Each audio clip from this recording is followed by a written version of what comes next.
Bienvenue sur la chaîne, le café du crime. Abonnez-vous pour soutenir notre contenu, ou soyez maudits.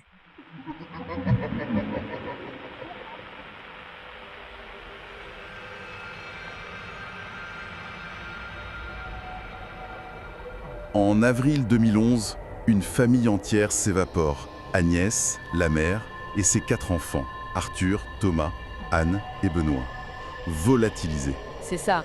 Et c'est le début d'une énigme qui continue de hanter la France aujourd'hui. Et il faut bien mesurer à quel point c'est exceptionnel. On parle de 40 000, peut-être 50 000 disparitions par an en France, mais la quasi-totalité est résolue.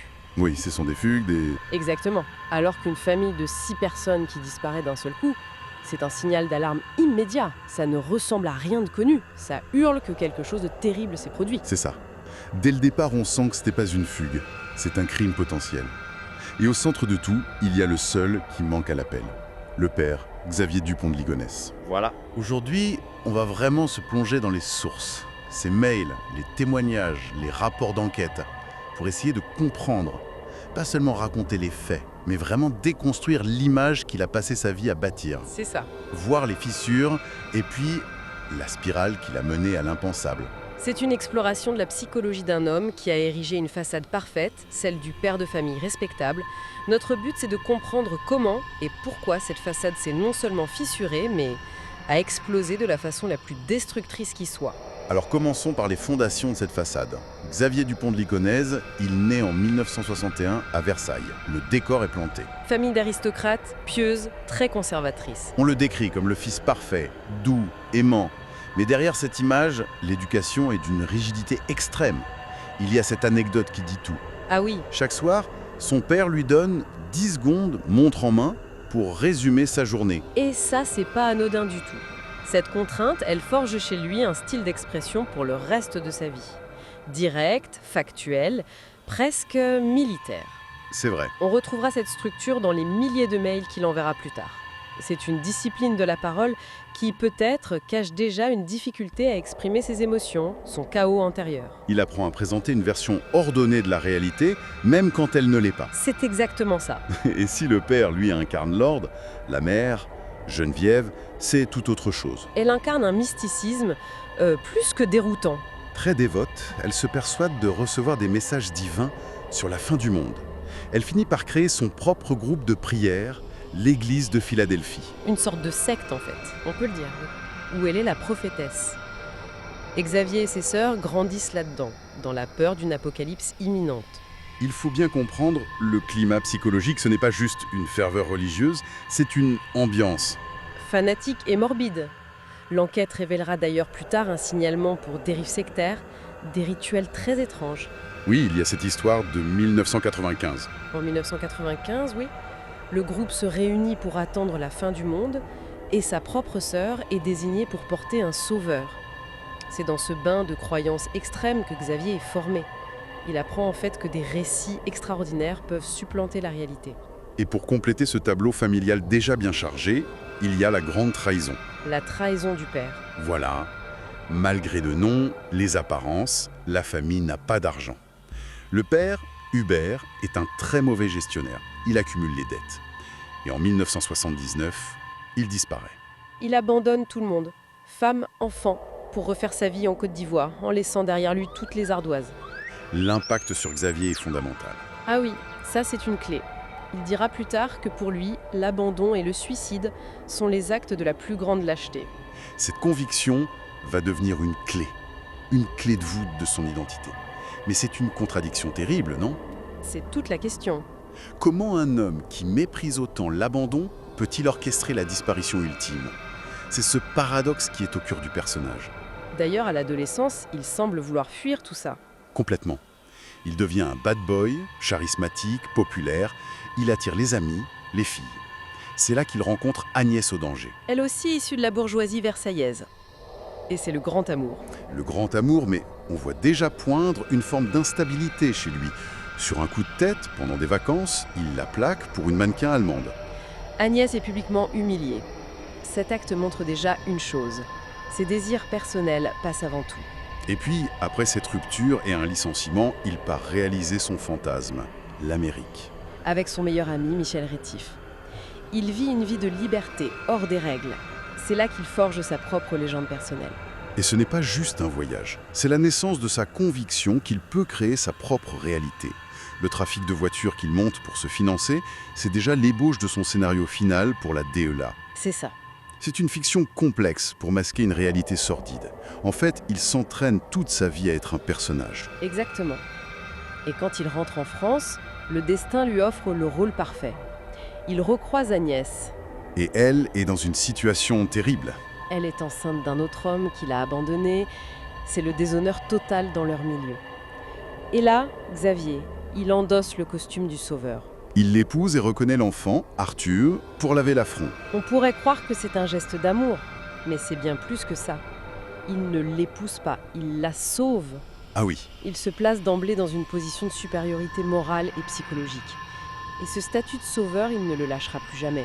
ce mariage, ce rôle, ça aurait pu le stabiliser. Mais en réalité, il a créé la scène parfaite pour son prochain rôle. Lequel ? Celui de l'entrepreneur de génie incompris.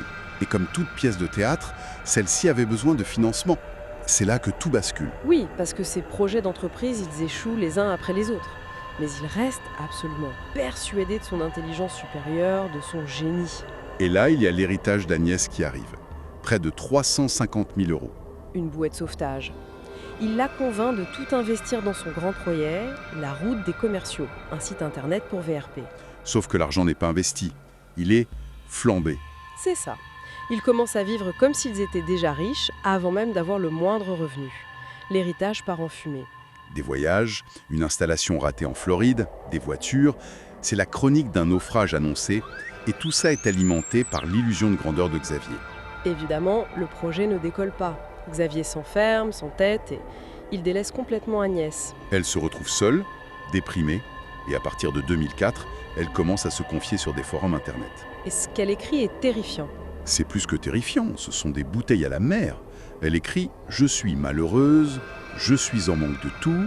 Et surtout, elle rapporte une phrase de Xavier qui, rétrospectivement, donne le vertige. Laquelle ? Il lui aurait dit « Si on pouvait tous mourir demain, quel pied ?» On est en 2004. En 2004 déjà. L'idée d'une annihilation familiale comme solution est déjà là, tapie dans un coin de son esprit.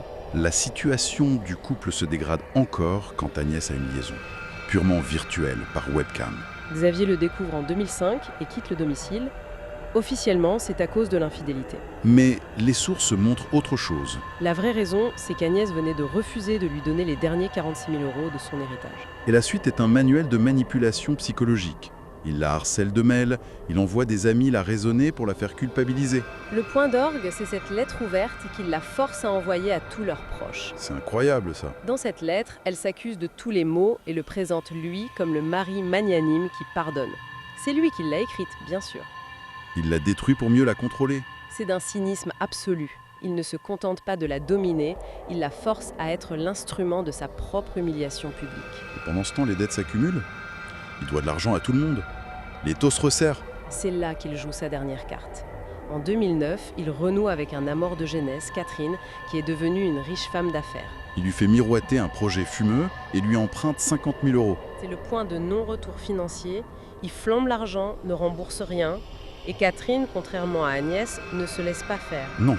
En juillet 2010, elle lui signifie que le dossier part chez ses avocats. Et là, tout s'écroule. Son monde, son personnage de chef d'entreprise de génie, de père de famille, tout va être exposé comme une imposture. L'humiliation publique est imminente. C'est ce que les psychologues appellent la mort sociale. C'est la mort de son avatar, de la fiction qu'il a construite. Et pour un narcissique comme lui, cette mort-là est peut-être pire que la mort physique. Du coup, l'idée du suicide collectif, comme il l'écrit lui-même dans un mail à des amis à ce moment-là, Elle devient une option concrète. Tuer sa famille, ce n'est pas seulement pour leur épargner la honte, c'est pour reprendre le contrôle du récit, pour que personne ne puisse assister à sa chute. la dernière année est une lente et méthodique préparation à l'horreur. En janvier 2011, son père meurt. Xavier va vider son appartement et y récupère une carabine 22 longue rifle. Il a maintenant l'arme. Et la planification devient glaciale.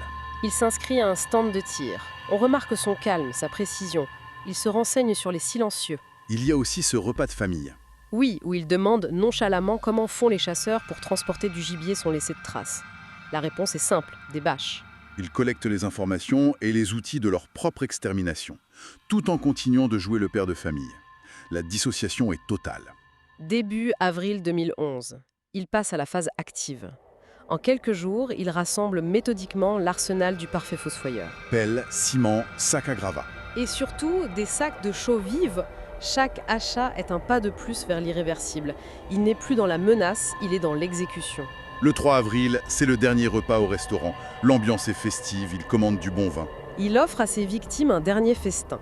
Dans la nuit, Agnès, Arthur, Anne et Benoît sont drogués puis abattus dans leur sommeil. Mais il reste Thomas, l'aîné, qui est étudiant à Angers. Xavier va le faire revenir à Nantes sous le prétexte fallacieux d'un accident de sa mère. Et il est tué dans la nuit du 5 au 6 avril.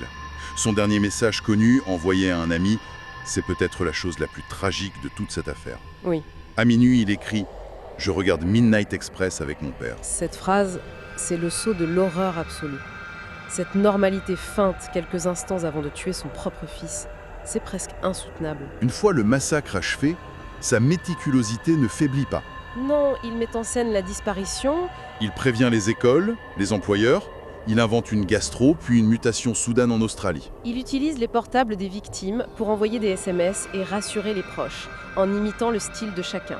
Et puis, il y a le grand final, ce courrier envoyé à sa famille, où il invente cette histoire rocambolesque d'agent double pour la DEA américaine. Placé sous protection des témoins. C'est son ultime fantasme, sa dernière tentative de se réécrire en héros de film américain. Mais dans cette lettre, il laisse un post-scriptum glaçant, presque en aveu. Inutile de s'occuper, des gravats et autres bazars entassés sous la terrasse. Et c'est là, le 21 avril, que la police découvre l'horreur. Les 5 corps enroulés dans des bâches, avec la chaux et des objets religieux. Pendant ce temps, Xavier est en fuite. On retrace sa cavale jusqu'au 15 avril, à Roquebrune-sur-Argence, dans le Var. Il quitte son hôtel à pied, un sac sur le dos contenant sans doute la carabine, et il disparaît dans la nature. Et là, l'enquête va explorer toutes les pistes. Le suicide, dans le massif des Mours, tout proche. On ratisse la zone pendant des années, on ne retrouve jamais rien. La piste familiale et sectaire. Sa mère et sa sœur croient à la version de l'ADA, elle ne l'aurait jamais dénoncée. Mais la piste la plus troublante reste celle d'une complicité. Oui, notamment de ses 2 meilleurs amis. Emmanuel Teneur, qui a un comportement étrange. Et surtout, Michel Rétif. Son ami de toujours, celui de l'aventure américaine. Les enquêteurs découvrent une coïncidence qui fait froid dans le dos. Laquelle? Au moment même où Xavier est dans le Var, juste avant de disparaître, le téléphone de Michel Rétif borne dans les mêmes zones, quasiment en parallèle. Incroyable. Un appel crucial est passé entre les 2 hommes. On a 2 trajectoires qui se suivent à quelques kilomètres de distance. Est-ce que Rétif l'a aidé à disparaître ou pas? Les coïncidences sont énormes. Énorme, mais il n'y a aucune preuve formelle. Donc on se retrouve avec des soupçons, des coïncidences frappantes, mais rien de concret. Et le mystère s'épaissit encore. Parce qu'aujourd'hui, ces 2 amis, Emmanuel Teneur et Michel Rétif, sont décédés. Ils ont emporté leur secret avec eux. Ce qui fait que malgré l'une des plus grandes chasses à l'homme de l'histoire de France, Xavier Dupont de Ligonnès reste un fantôme. Le portrait qui demeure, c'est celui d'un homme obsédé par son image, acculé par l'échec, qui a préféré l'annihilation au déshonneur. Il a effacé sa famille pour que personne ne puisse être le témoin de sa faillite. Ce qui nous laisse avec une question vertigineuse quand même. Cet homme, qui a échoué dans tous ses projets professionnels, a réussi un plan criminel d'une complexité et d'une froideur inouïe.